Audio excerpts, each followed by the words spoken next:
सहज में मुक्ति। बोल हरिनाम, तू छोड़ दे काम सब। काम यानी कामना, काम यानी वासना, काम यानी इच्छा तृष्णा। यह मिले वह मिले, कुछ मिले। जब तक हम मिलने की दौड़ में होते हैं हम भिखमंगे होते हैं, और जब तक हम भिखमंगे होते हैं तब तक परमात्मा नहीं मिलता। परमात्मा भिखमंगों को मिलता ही नहीं, परमात्मा सम्राटों को मिलता है। परमात्मा उनको मिलता है जो अपने मालिक है। परमात्मा उनको मिलता है जो कुछ मांगते ही नहीं। असल में वे ही परमात्मा को मांगने में कुछ सफल हो पाते हैं जो और कुछ नहीं मांगते। जिन्होंने कुछ और मांगा वो परमात्मा को कैसे मांगेंगे? वो जवान फिर परमात्मा को मांगने के योग्य न रह गई, वो जवान अपवित्र हो गई। उसी जवान से परमात्मा को मांगोगे जिस जवान से बेटा मांगा, बेटी मांगी, धन मांगा, पद मांगा, प्रतिष्ठा मांगी, उसी जवान से परमात्मा को मांगोगे। इस जहर भरे पात्र में अमृत को रखोगे। ये जवान जब तक मांगती है तब तक संसार। जिस दिन ये जवान मांगती नहीं उस दिन परमात्मा की यात्रा शुरू। उस दिन बिन मांगे मिलता है, ऐसे तो मांगे मांगे भी नहीं मिलता। बिन मांगे मोती मिले, मांगे मिले न चून। परमात्मा तुम्हारे मांगने से नहीं मिलता है। तुम्हारी मांग जब बंद हो जाती, ध्यान करना इस स्थिति पर, जब तुम्हारे भीतर कोई मांगने का स्वर नहीं होता तब तुम कहां होते हो? जब मांगने का कोई स्वर नहीं होता, सब शांत, मौन, चुप, कोई दौड़ नहीं, कोई आपाधापी नहीं। जब कुछ मांगना ही नहीं तो कैसी दौड़? कोई लक्ष्य नहीं, तुम कहीं नहीं जा रहे, तुम अपने घर में भीतर बैठे होते, विश्राम में होते। इसी विश्राम की दशा का नाम ध्यान है। इसी विश्राम की घड़ी में परमात्मा तुम्हारे भीतर प्रवेश करता है। परमात्मा तो रोज प्रवेश करता है, लेकिन तुम भागे हुए हो, तुम कहीं कहीं गए हुए हो, तुम घर में कभी मिलते नहीं, तुम पते पे कभी मिलते ही नहीं। परमात्मा कभी आता है, तुम बाजार में बैठे घर तो होते हो। अभी जरा परमात्मा की भी अड़चन समझो। अगर बाजार में खोजे तो तुम वहां मिलोगे नहीं, क्योंकि तुम घर बैठे हो। अगर घर तुम्हें खोजे जहां तुम बैठे हो तो वहां तुम हो नहीं, तुम्हारा मन बाजार में। तुम वहां तो होते ही नहीं जहां होते हो। मांग तुम्हें कहीं और ले जाती। बैठे पूना में हो कलकत्ता में। अब परमात्मा कलकत्ते में खोजे तो तुम मिलोगे नहीं, क्योंकि वहां तुम मिलोगे कैसे, वहां तुम हो नहीं। और पूना में खोजे तुम मिल नहीं सकते, क्योंकि तुम कलकत्ते गए हो।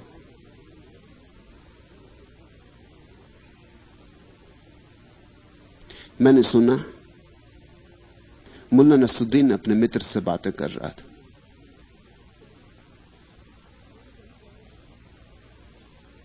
तुम्हारी जब तक मांग है तब तक तुम कहीं और हो। तुम कभी अपने घर नहीं पाए जाते। परमात्मा रोज आता, प्रतिपल आता ही रहता है।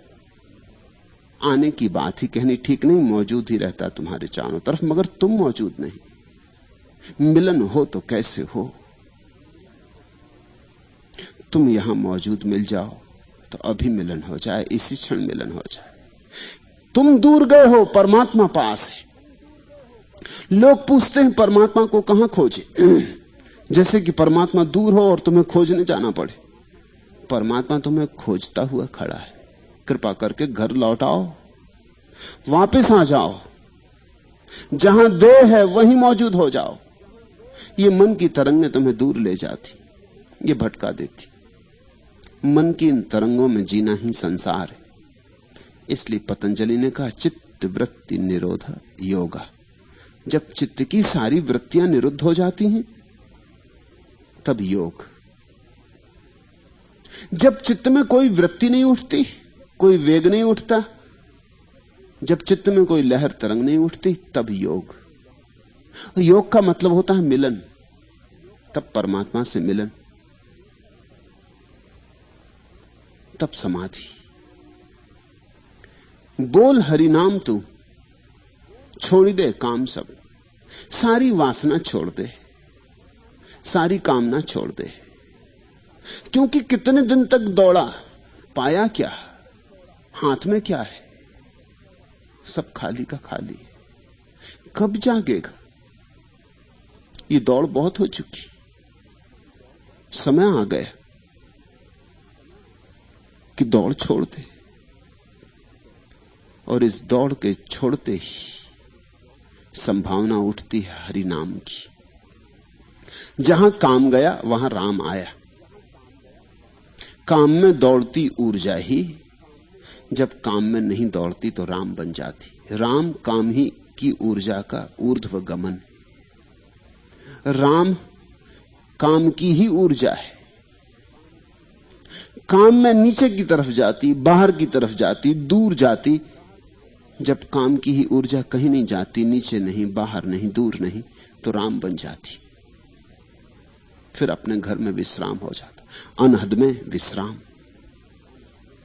तो राम राम जपने को नहीं कह रहे हैं पलटूदास। ये मत सोच लेना कि वो कह रहे हैं कि बैठो राम राम जपो। वो कह रहे हैं काम को रूपांतरित करो, तब राम जप अपने से होगा। फिर तुम्हें करना ना होगा। किए हुए का कोई मूल्य नहीं। तुम करोगे तो वो तो फिर वासना ही रहेगी। लोग करते भी हैं राम राम राम राम जप रहे हैं, मगर यहां राम राम जप रहे हैं, भीतर वो सोच रहे हैं कुछ मिलेगा इससे कि नहीं मिलेगा। कितना तो जप चुके, मिलता तो कुछ है नहीं। कितना तो भगवान को कहे जा रहे हैं, पता नहीं भगवान है भी या नहीं। और मांग क्या रहे हो तुम? कुछ क्षुद्र मांग रहे हो। जो क्षुद्र तुम अपनी वासना से नहीं पा सके, वही तुम प्रार्थना से पाने की कोशिश कर रहे हो। तो तुमने प्रार्थना को भी कलुषित कर दिया। प्रार्थना तो तभी है जब मांग से मुक्त हो। अब देखो, प्रार्थना इतनी कलुषित हो गई कि प्रार्थना शब्द का मतलब ही मांगना लगता है। तो मांगने वाले को हम प्रार्थी कहते। प्रार्थना ऐसी खराब कर दी हमने कि जब भी कोई कहे कि हम प्रार्थना कर रहे हैं तो स्वाभाविक उठता है मन में प्रश्न, किस लिए, क्या मांगने के लिए, किस बात की प्रार्थना? प्रार्थना किसी बात की नहीं होती, मांगने के लिए नहीं होती। प्रार्थना तो एक ऐसी चित्त की दशा है जहां मांगना मिट गया है। एक मस्ती की दशा है, एक अहोभाव, एक धन्यवाद। मांगते हो उसमें शिकायत ही है। मांगने का मतलब ही शिकायत है कि जो होना चाहिए वो नहीं है, वो करो। ऐसा होना चाहिए, वैसा होना चाहिए। प्रार्थना का अर्थ है धन्यवाद। जैसा है सुंदर है, जैसा है इससे सुंदर और क्या हो सकता है। जैसा है पर्याप्त है, पर्याप्त से ज्यादा है, मैं इससे परितुष्ट हूं। प्रार्थना का अर्थ है परितोष का भाव। मुझे खूब दिया है, इसके लिए धन्यवाद देता हूं। मुझे बनाया यही काफी है, और क्या चाहिए। मुझे ये चेतना दी, ये साक्षी दिया, और क्या चाहिए। मुझे ये आत्मा दी, ये शाश्वत आत्मा दी, और क्या चाहिए। ये बोध की क्षमता दी, और क्या चाहिए। ये बोध की क्षमता ही बुद्धत्व को उपलब्ध हो जाती। ये बोध ही एक दिन बुद्ध बन जाता है।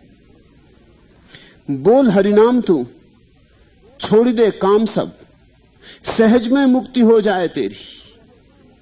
पलटू कहते हैं सहज में ही हो जाएगी मुक्ति। तू मांग मत,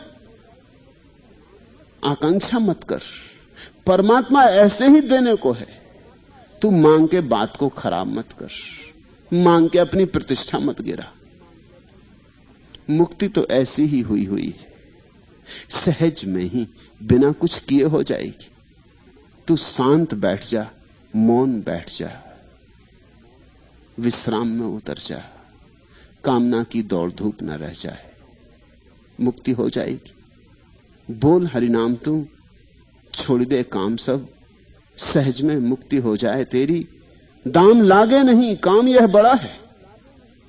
सुनना ठीक से, पलटू कहते हैं दाम लागे नहीं, काम यह बड़ा है। ये बड़े से बड़ा काम है मुक्ति। इससे बड़ा कोई काम नहीं है इस जगत में। ये बड़े से बड़ा कृत्य है, ये बड़े से बड़ी अनुभूति है, ये शिखर है आखिरी। इसके ऊपर न कोई आनंद है, न इसके ऊपर कोई कल्याण है, न इसके ऊपर कोई और श्रेयस है। दाम लागे नहीं, काम यह बड़ा है। काम यह बड़े से बड़ा है। यही तो मनुष्य जीवन की कृतार्थता है। और दाम लागे नहीं, कुछ भी लगता नहीं, ये ऐसे ही घट जाता है। जरा सी अपनी मांगों को हटा देना है, भिखमंगेपन को गिरा देना है। मालिक से मालिक का मिलना होता है, साहिब का साहब से मिलना होता है। जब तक तुम स्वामी नहीं हो तब तक तुम परमात्मा से न मिल सकोगे। दाम लागे नहीं काम यह बड़ा है, सदा सत्संग में लाओ फेरी। स्वभावतः प्रश्न उठता है, यह घटना कैसे घटे? बात समझ में भी आ जाए तो भी यह घटना कैसे घटे?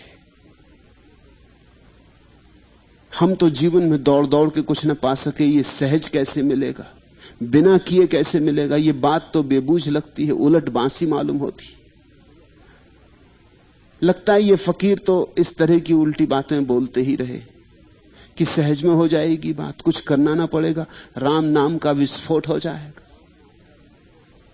ये होगा कैसे? इसकी शुरुआत कहां से करें? समझ भी लें, मान भी लें कि ऐसा ही ठीक होगा, लेकिन कैसे छोड़ें वासनाएं और कैसे ये राम की घटना घटे? और हमने कैसे पूछा कि अड़चन आई, क्योंकि कैसे का मतलब है हमने एक नई वासना बनाई। अब हमने कहा कि राम नाम घटना चाहिए, मुक्ति होनी चाहिए, ये हमारी वासना हो गई। काम गया नहीं, काम पीछे के दरवाजे से वापस आ गया।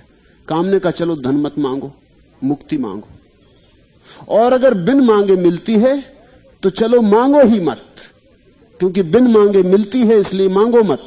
मगर ये तो तरकीब मांगने की ही हुई, चूंकि बिन मांगे मिलती है इसलिए नहीं मांगेंगे, मगर भीतर तो मांगने का भाव बना ही हुआ है। और किनारे से आंख के कोने से तुम देखते रहोगे अभी मिली कि नहीं मिली।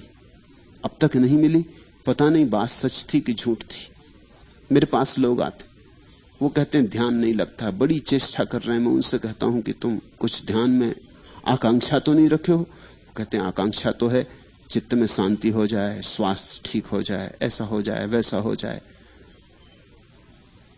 मैं कहता हूं जब तक तुम आकांक्षा रखोगे ये होगा नहीं। तो वो कहते हैं अच्छी बात, आप कहते तो आकांक्षा छोड़ के कर देंगे, लेकिन फिर होगा। वो जो फिर होगा कहते हैं, उसमें आकांक्षा वापस लौट आई। आदमी ऐसे गहन जाल में कि एक तरफ से छूटता है तो दूसरी तरफ से पकड़ जाता है। तो पलटू का सुझाव क्या है?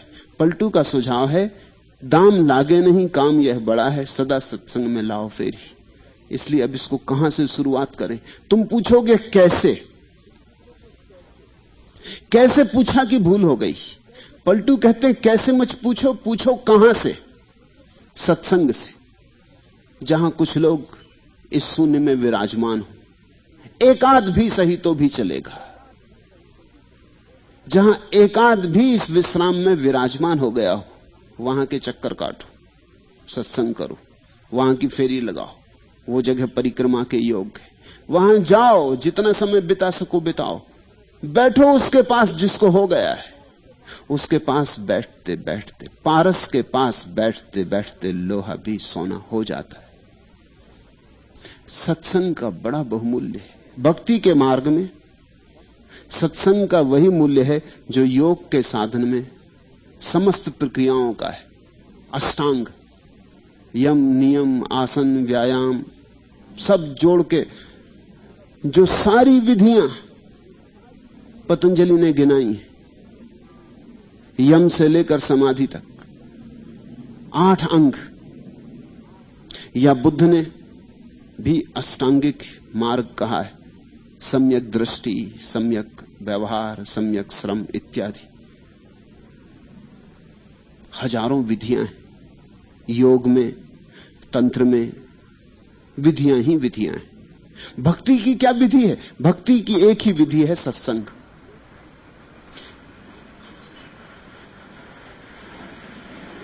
सारी विधियों का जोड़ कि जिसको हो गया हो उसके पास बैठ जाओ। उसकी मौजूदगी कैटालिटिक एजेंट का काम करती। उसकी मौजूदगी में कुछ घटने लगता है। रोज तुम देखते हो घटनाएं घटती हैं मौजूदगी में, मगर तुम ख्याल नहीं लेते। सुबह हुई, अभी सूरज नहीं निकला, कलियां बंद, पक्षी सोए, फिर भोर होने लगी, प्राची लाली हुई, कलियां खिलने लगी। अब सूरज कोई एक एक कली को आके खोलता थोड़ी है, सिर्फ उसकी मौजूदगी, सिर्फ रोशनी की मौजूदगी। अब सूरज आके एक एक पक्षी के सिर पर दस्तक थोड़ी देता है कि अब जागो भाई, भोर भई।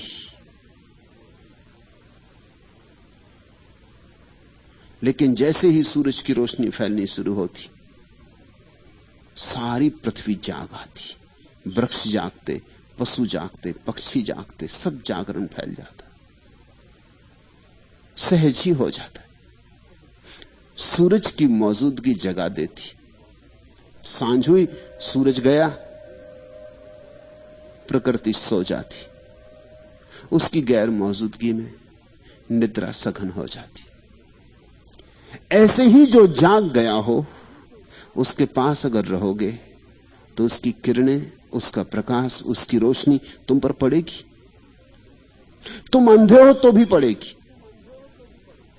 अंधा भी जब दिए जले कमरे में आता है तो उस पर भी रोशनी पड़ती है। रोशनी कुछ ये थोड़ी कहती कि अंधे पे नहीं पड़ूंगी।